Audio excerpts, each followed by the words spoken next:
That's I wouldn't say has always been around here. It's just a little bit informal.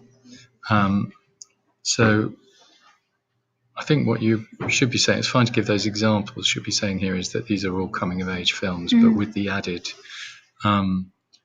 angle, focus, element of the protagonists being orphans. Don't need to say he's beloved. Let's be objective about this.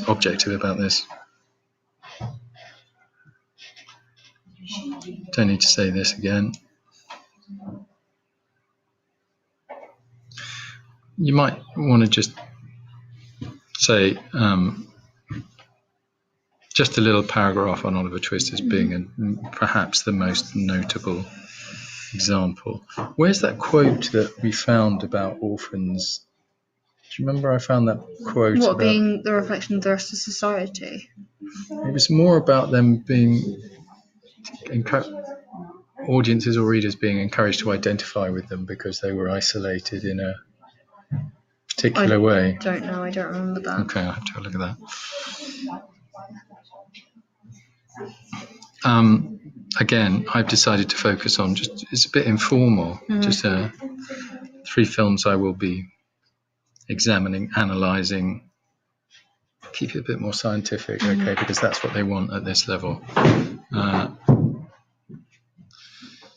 Yes, Murray Smith. I think you could bring in more theory from emotional response in there.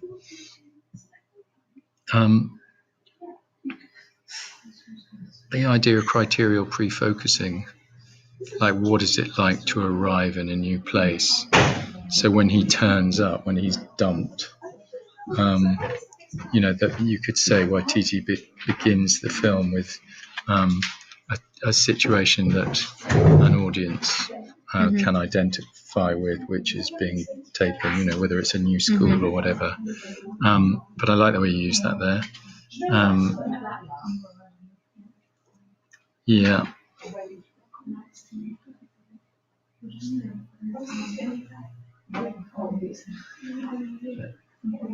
Yeah, so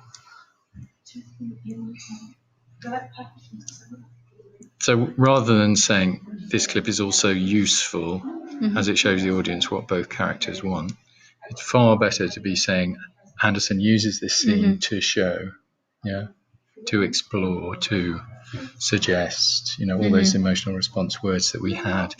If you're sort of passively receiving the film, you're not going to get the same marks as if you are sort of analysing and saying, okay, the director's doing this here, which is why you need to use their names a bit more. And again, is there a way of making this more objective and saying a powerful theme? The whistles used within the film is the idea of loneliness. And when I'm talking about for Turbo Kid, when I'm talking about directors, do I have what? Because it's 3 directors and it's Simard, Whistle, and Whistle, and I don't know what you just to say do. In Turbo Kid, the filmmakers. Okay. Just say the filmmakers. I would. That's easier. Or the directors, because they'll know what you mean.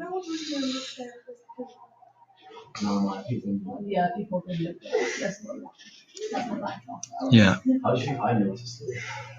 Just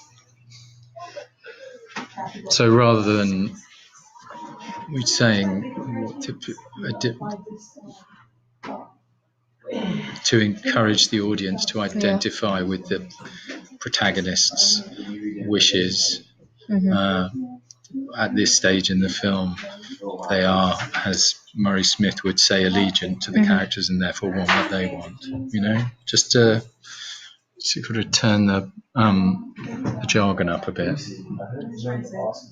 There's nothing wrong with anything you said. It's just a way of saying it.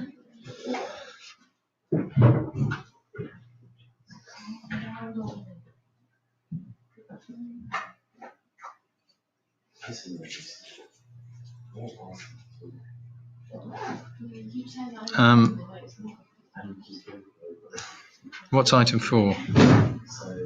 Or item 4's the item on the other thing. Yeah, but what are you referring to?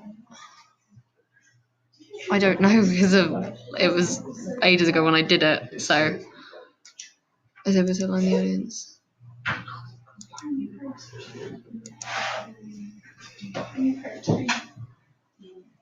Okay. When is that? That's at the beginning. It's the beginning of the film. Yeah. When he's left. Is it worth talking about the montage there? I mean, when he's doing all the bad things, and how Waititi uses comedy.